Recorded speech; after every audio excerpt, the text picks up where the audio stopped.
Halo M-Traders, selamat datang kembali di channel YouTube M-Trade. Kali ini kita akan kembali lagi di segmen fundamental saham, teman-teman. Kali ini kita juga akan bahas sebuah emiten yang cukup menarik. Tapi kalau diingat-ingat, ini sudah masuk kuartal 4 ya. Jadi sudah ada 3 kuartal yang berlalu. Gimana portofolio teman-teman? Aman kan ya? Ya, kali ini teman-teman kita akan membahas emiten, salah satu emiten yang ini menjadi emiten paling cuan di IHSG selama 3 kuartal ini. Jadi dari awal tahun 2022 ini Januari hingga data yang terakhir saya ambil adalah 30 September 2022. Dan kita akan bahas bagaimana sih sebetulnya fundamental dari perusahaan ini.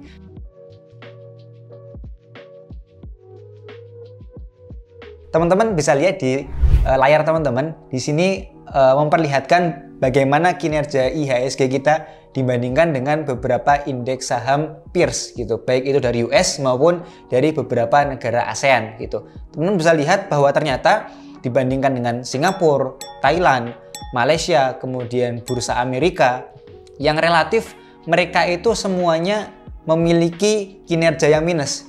Jadi dari year to date atau dari awal tahun hingga September, ini mereka relatif minus, mengalami penurunan. Berbeda dengan IHSG yang ternyata menjadi indeks paling outperform gitu. Karena IHSG ternyata naik sampai 7% atau tepatnya 6,9% di tahun ini gitu. Ini cukup menarik ya. Dan kalau teman-teman perhatikan, mungkin ini juga ada hubungannya ya sama salah satu sektor, yaitu sektor dari energi, terutama batu bara. Karena kalau kita lihat di beberapa bulan terakhir, harga batu bara naik gila-gilaan. Kemudian juga investor asing itu masuk ke Indonesia juga banyak banget gitu.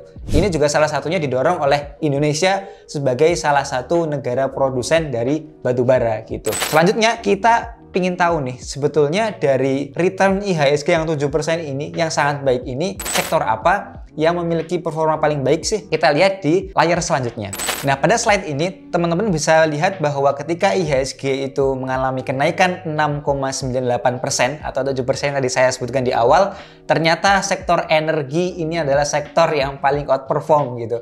Jadi sesuai ya dengan yang tadi saya ceritakan, ketika batu bara mengalami kenaikan yang tinggi, ini juga berdampak kepada IHSG, terutama saham-saham yang berada di sektor energi gitu.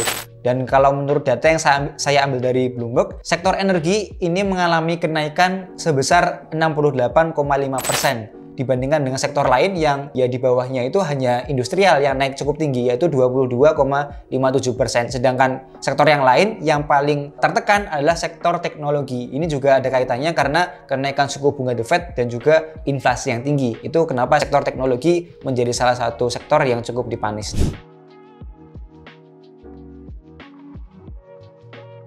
Nah, emitennya teman-teman adalah ADMR atau Adaro Minerals. Jadi, secara performa year to date dari awal tahun hingga bulan September ini, akhir September, itu kenaikan ADMR harga sahamnya naik sekitar 1.700%. Ini tinggi banget ya.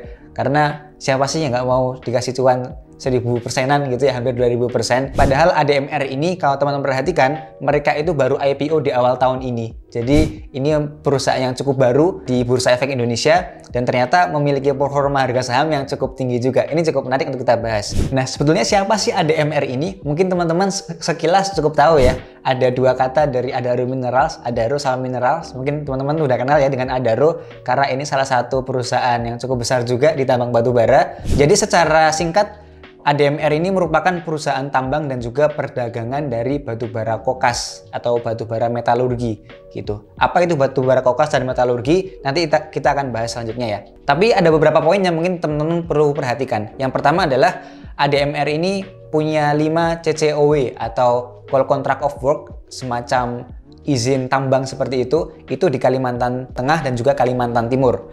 Kemudian Adaro Minerals ini juga punya cadangan yang cukup besar ya, dengan reserve itu sekitar 170 juta ton, sedangkan resource-nya itu 980 juta ton. Ini cukup besar karena kalau kita bandingkan ya dengan kapasitas produksi Adaro Minerals saat ini itu cuma 2,3 juta ton per tahun saja. Artinya kalau misalkan Adaro ini mau per tahunnya memproduksi batu bara sekitar 2, juta ton batu bara saja, itu mereka bisa bertahan berapa tahun lamanya gitu untuk menggali dari cadangan yang mereka punya saat ini. Jadi saya rasa mengenai cadangan ini masih punya umur yang cukup panjang seperti itu ya. Kemudian Seperti yang kita tahu tadi ya, bahwa Adaro Minerals ini merupakan salah satu anak usaha dari Adaro Energy yang saat ini kita kenal dengan Adaro atau memiliki kode saham ADRO gitu ya. Nah, selanjutnya kita akan cari tahu nih sebetulnya apa sih batubara metalurgi atau apa itu batubara kokas yang tadi saya sempat mention.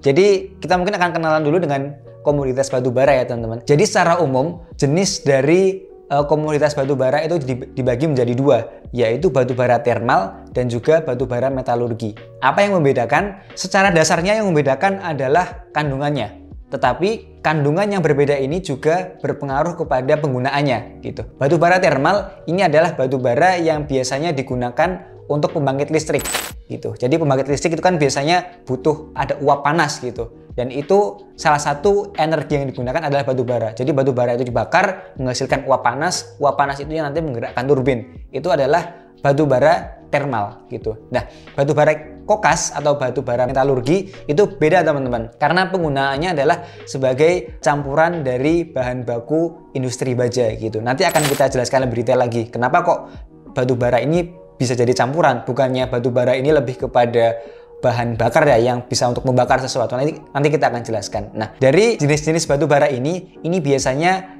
kita membagi dengan beberapa kategori yang terutama dalam hal konten ya. Konten ini semacam kandungan yang dimiliki. Yang pertama adalah kalori. Teman-teman mungkin pernah dengar ya kalori, atau mungkin kalau satuannya itu biasanya dipakai per kilogram. Yang ini menjelaskan mengenai sebetulnya dalam 1 kilo batubara ini mereka mempunyai energi berapa besar gitu. Semakin tinggi tentu semakin bagus gitu. Dan batubara metalurgi itu relatif memiliki kalori yang tinggi gitu. Yang kedua adalah mengenai ash content.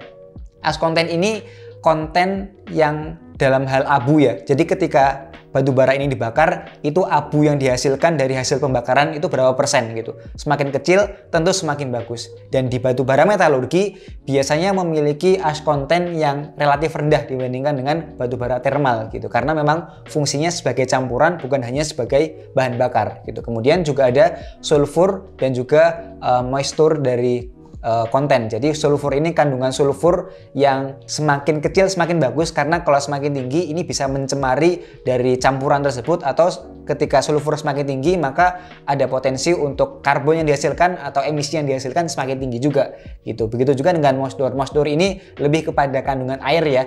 Jadi semakin kering itu semakin bagus, karena kalau lembab tentu energi yang dihasilkan akan semakin tidak maksimal juga gitu.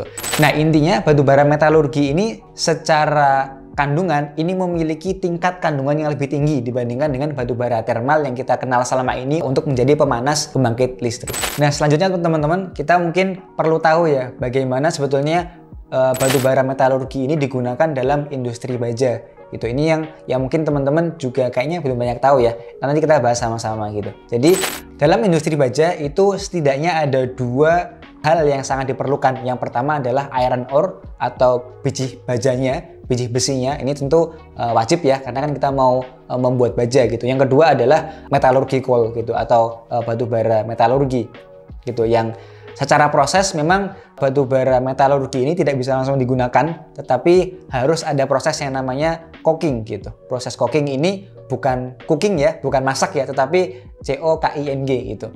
Nah, proses ini adalah batubara metalurgi ini dimasukkan ke dalam sebuah tungku, dan tungku ini dipanaskan gitu.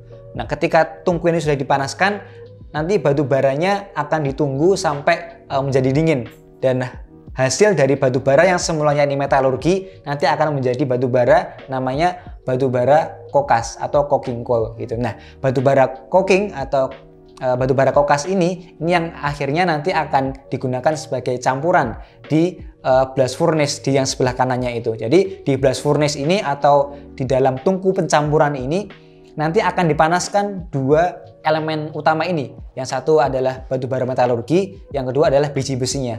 Jadi mereka berdua ini dicampur, kemudian dipanaskan dengan suhu sekitar 2000 derajat Celcius. Ini suhu yang cukup panas ya, gitu, karena memang untuk melelehkan baja ini butuh energi yang cukup tinggi. Dan fakta yang cukup menarik juga bahwa ternyata ketika kita mau membuat 1 ton baja itu membutuhkan batu bara sekitar 700 kg batu bara gitu. Jadi mungkin 10:7 ya. Ini tinggi banget penggunaannya. Artinya batu bara metalurgi ini sangat dibutuhkan dalam proses pembuatan dari baja itu sendiri gitu. Nah, setelah nanti dipanaskan selama beberapa saat dan kemudian antara batu bara metalurgi dan juga biji besinya sudah mencair, sudah meleleh menjadi baja panas. Nah, ini selanjutnya akan masuk kepada proses yang namanya sculpting addition dan juga carbon removing.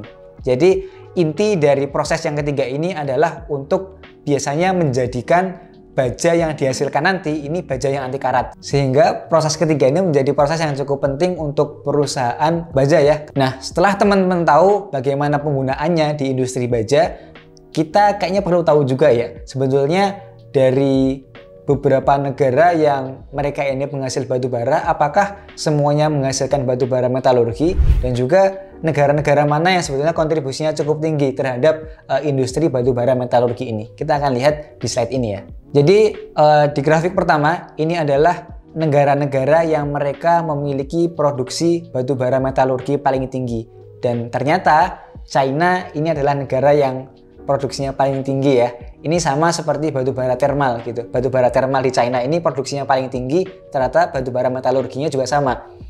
China juga yang paling tinggi. Paling tidak sekitar 55% dari pangsa pasar produksi batu bara metalurgi di dunia itu ada di China. Sedangkan yang lainnya ada Rusia, kemudian ada Australia. Indonesia nggak ada ya. Ya karena ternyata Indonesia terkenal dengan batu bara termalnya, tetapi batu bara metalurginya kita tidak terlalu banyak gitu. Nah, kemudian kita akan lihat juga sebetulnya konsumsi dari batu bara metalurgi yang tadi saya sebutkan buat industri baja itu banyak dari mana sih gitu. Dan ternyata China juga menjadi salah satu negara terbesar ya, bahkan kontribusinya sampai 68% dari konsumsi batu bara metalurgi di dunia gitu. Artinya China juga membutuhkan batu bara metalurgi dari negara lain untuk konsumsi dalam negeri gitu, karena memang China ini terkenal dengan negara industrial ya, jadi banyak bahan mentah di sana yang diolah jadi bahan jadi di China, sehingga ya mereka butuh bahan baku dan juga bahan bakar dari batu bara metalurgi. Nah, selanjutnya teman-teman, kita juga akan membahas mengenai harganya. Tadi kita di awal sudah menjelaskan ya bahwa ternyata batu bara memiliki kualitas yang berbeda, memiliki jenis yang berbeda, penggunaannya juga berbeda. Apakah harganya juga akan berbeda? Ternyata faktanya seperti itu teman-teman. Tadi saya sempat sebutkan di awal bahwa secara kualitas batu bara metalurgi ini memiliki kualitas yang lebih tinggi dibandingkan batu bara termal. Dan ini juga terlihat di harga batu bara historisnya, yang ternyata harga batu bara metalurgi atau batu bara kokas ini memiliki nilai yang lebih tinggi, sekitar ya 2 kali lipat lah dibandingkan dengan harga batu bara termal yang digunakan untuk industri pembangkit listrik. Tetapi ternyata akhir-akhir ini sejak tahun 2021 itu terjadi anomali teman-teman. Anomali ini terjadi karena memang harga dari batu baranya mengalami kenaikan, terutama dari harga batu bara untuk industri power plant atau pembangkit listrik gitu. Kita tahu ya apa yang terjadi di China di sekitar tahun 2021, kemudian 2022 dilanjutkan dengan krisis energi yang ada di Eropa. Ini mendorong dari harga batu bara termal ini naik cukup signifikan, sehingga pada 2 tahun ini harga batu bara termal ini relatif pernah menyentuh lebih tinggi dibandingkan dengan harga batu bara kokas itu sendiri gitu. Nah, kalau teman-teman pengen tahu nih sebetulnya nyari harga batu bara itu di mana sih, atau kondisi saat ini industri batu bara seperti apa, teman-teman bisa langsung dapatkan informasi lengkapnya di aplikasi M-Trade. Jadi teman-teman bisa download aplikasi M-Trade di App Store maupun di Play Store. Nanti teman-teman akan dapat insight termasuk industri batu bara yang saat ini sedang kita bahas. Nah, selanjutnya selain kita tadi sudah membahas mengenai jenis batu bara, kemudian penggunaannya, lalu harganya, kita akan melihat dari sisi ADMR-nya teman-teman. Ada 4 hal yang ini perlu kita sampaikan ya. Ini saya dapatkan dari presentasi perusahaan Adaro Minerals. Ada 4 poin yang teman-teman perlu bisa perhatikan. Yang pertama adalah mengenai cost. Nah, teman-teman bisa lihat di grafik kiri atas. Ini adalah grafik yang menunjukkan biaya yang harus dikeluarkan perusahaan dibandingkan dengan peers-nya atau dibandingkan dengan perusahaan lain. Dan ternyata Adaro Minerals ini yang dititiki warna merah ini memiliki biaya yang cukup rendah. Artinya secara profitabilitas ketika perusahaan harus menjual harga batu baranya di level tertentu, ini juga akan memberi kontribusi margin yang cukup tinggi terhadap perusahaan gitu. Karena ternyata perusahaan yang lain relatif biayanya lebih mahal untuk memproduksi gitu. Yang kemudian yang kedua, yang sebelah kanannya ini adalah mengenai ash content yang tadi kita sempat bahas di awal ya. Ash content itu adalah kandungan abu yang dihasilkan. Ketika ash content ini semakin kecil, maka abu yang dihasilkan ini juga akan semakin kecil, yang artinya secara kualitas dari batu baranya akan semakin tinggi gitu.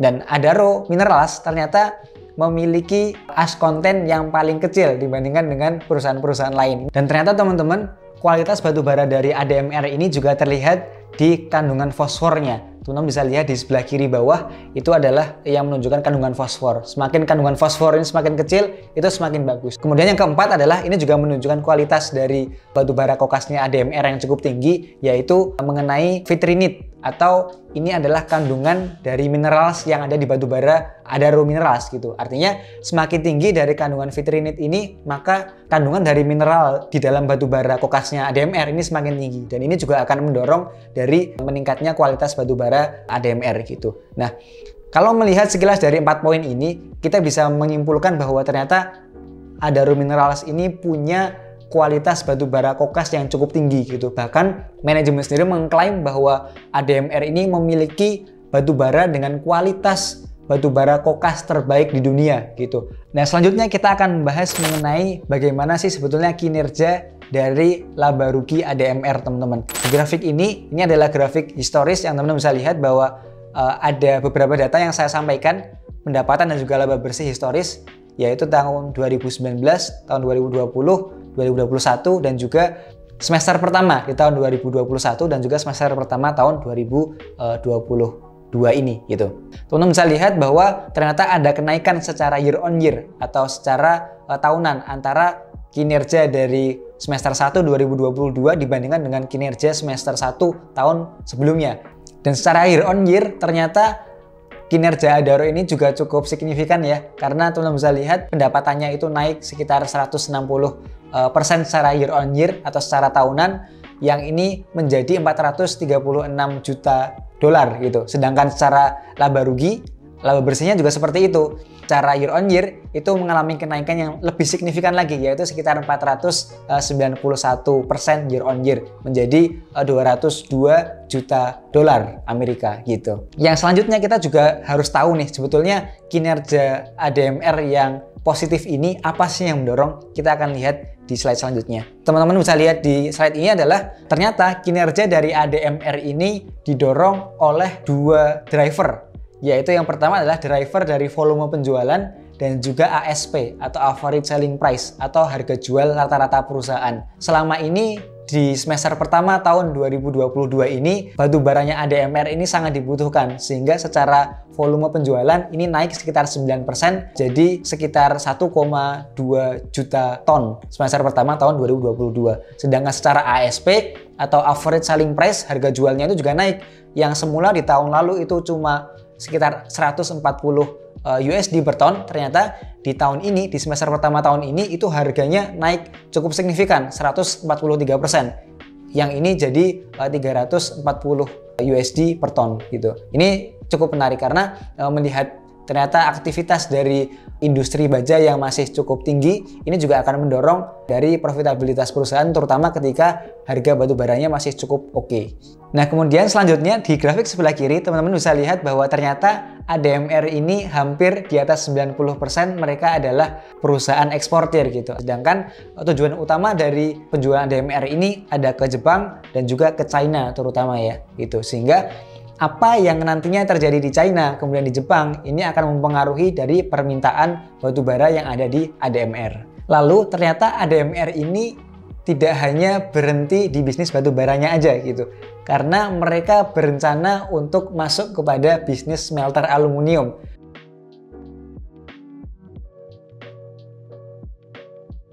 Nah, teman-teman bisa lihat fakta-faktanya di slide ini. Nah, sejauh ini ternyata memang smelter dari aluminium ADMR yang akan dibangun ini masih dalam bentuk rencana karena konstruksinya baru akan mulai di sekitar kuartal 4 tahun ini gitu. Sehingga hingga sekarang ini belum ada produksi dari aluminium itu sendiri ya. Dan kemudian rencananya nih perusahaan kira-kira akan produksi dari aluminium ini itu di sekitar tahun 2025 kuartal 1. Sehingga ini akan menjadi story yang cukup panjang untuk ADMR bisa memproduksi aluminium secara mandiri. Yang ketiga, mengenai kapasitas. Yang ternyata ADMR ini di tahun pertama mereka produksi, mereka mentargetkan kapasitas produksi dari aluminiumnya itu sekitar 1 juta ton per tahun gitu. Dan ini rencananya di tahun-tahun kedepannya ini akan semakin meningkat juga, tentu dengan seiring dengan permintaan dari aluminium yang semakin tinggi juga kedepannya. Yang terakhir, ADMR ini juga akan mengembangkan yang namanya green aluminium gitu. Yang ini mungkin akan ada di sekitar tahun 2029. Yang dimana green aluminium yang akan dihasilkan Adaro ini akan ada sekitar 500.000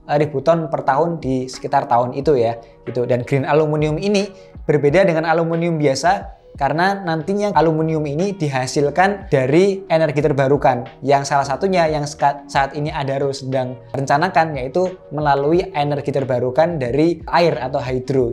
Sehingga ini akan cukup menarik untuk Adaro Minerals semakin berkembang terutama di bisnis metalsnya gitu ya.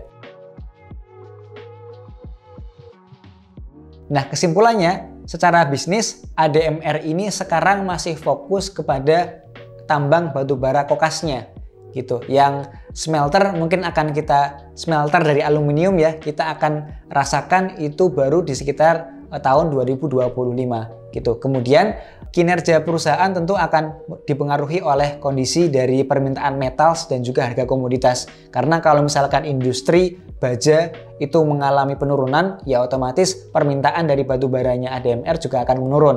Selain itu juga tentu dari fluktuasi harga batu bara. Ketika harga batu bara naik, tentu ADMR akan diuntungkan, begitu juga sebaliknya. Yang ketiga, kesimpulannya adalah mengenai kinerja saat ini memang masih didorong dengan harga komoditinya tinggi gitu. Artinya, teman-teman juga perlu hati-hati karena ketika harga batu bara, terutama batu bara kokas ini sedang tinggi-tingginya, mungkin ada saatnya untuk harga batu bara koreksi ya. Yang ini juga mungkin akan menjadi salah satu pendorong bagi kinerja ADMR di beberapa kuartal ke depan. Ini akan turun seiring dengan koreksi yang terjadi di harga batu bara kokas. Yang keempat, ini mengenai ekspansi, bahwa ternyata ADMR tidak akan hanya berhenti di bisnis batu bara kokasnya saja, ternyata mereka juga akan masuk kepada bisnis smelter yang akan mulai berproduksi di sekitar tahun 2025 kuartal 1. Nah, kemudian secara teknikal bagaimana sih? Kita akan simak di sesi ini ya. Nah, ADMR secara teknikal ini juga cukup menarik ya, karena posisinya sekarang ada di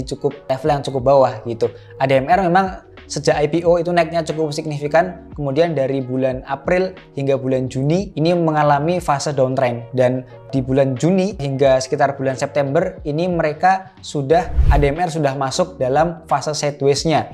Jadi kemarin itu sempat sideways antara support di sekitar 1520 dan juga resisten di 1850 gitu. Nah, ternyata dalam beberapa minggu terakhir ini di sekitar bulan September pertengahan ini sudah mulai ada fase-fase breakout gitu. ADMR sempat breakout dari resistennya ini, kemudian mereka sempat sideways dalam jangka pendeknya gitu. Artinya ini ada sebuah indikasi bahwa ADMR akan melanjutkan tren kenaikannya karena sudah terbentuk yang namanya uptrend di sini. Sudah terbentuk antara low di sini, dia membentuk higher low gitu. Yang ini mengindikasikan bahwa ADMR sudah masuk pada fase uptrend gitu. Tetapi dalam jangka pendek ada potensi untuk relatif terbawa sideways dulu ya teman-teman.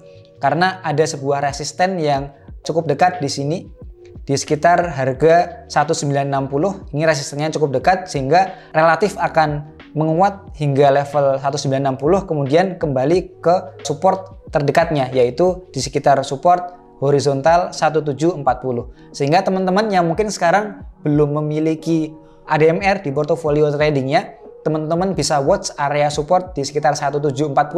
Ini akan menjadi area yang menarik buat teman-teman perhatikan, terutama ketika ADMR ini berhasil memantul dari area tersebut. Nah, itu tadi teman-teman pembahasan mengenai ADMR, perusahaan yang memiliki cuan paling luber-luber di IHSG selama 3 kuartal di tahun 2022 ini. Jadi gimana? Menarik nggak untuk teman-teman trading kan? Atau mungkin ada yang tertarik buat investasi gitu? Atau teman-teman ada request mengenai sektor atau saham tertentu yang akan kita bahas di video kedepannya, teman-teman langsung aja masukin ke kolom komentar di bawah ya. Gitu. Nah, kalau teman-teman ingin tahu nih lebih lengkap bagaimana potensi dari ADMR untuk trading maupun untuk investasi, teman-teman bisa langsung aja download aplikasi mTrade karena di sana kita akan ada morning briefing, day briefing, kemudian tanya jawab saham dengan coach secara intensif, kemudian teman-teman juga akan dibimbing melalui stock pick yang kita kirimkan setiap hari. Sehingga teman-teman yang mau join langsung aja download aplikasi mTrade di App Store dan juga Play Store.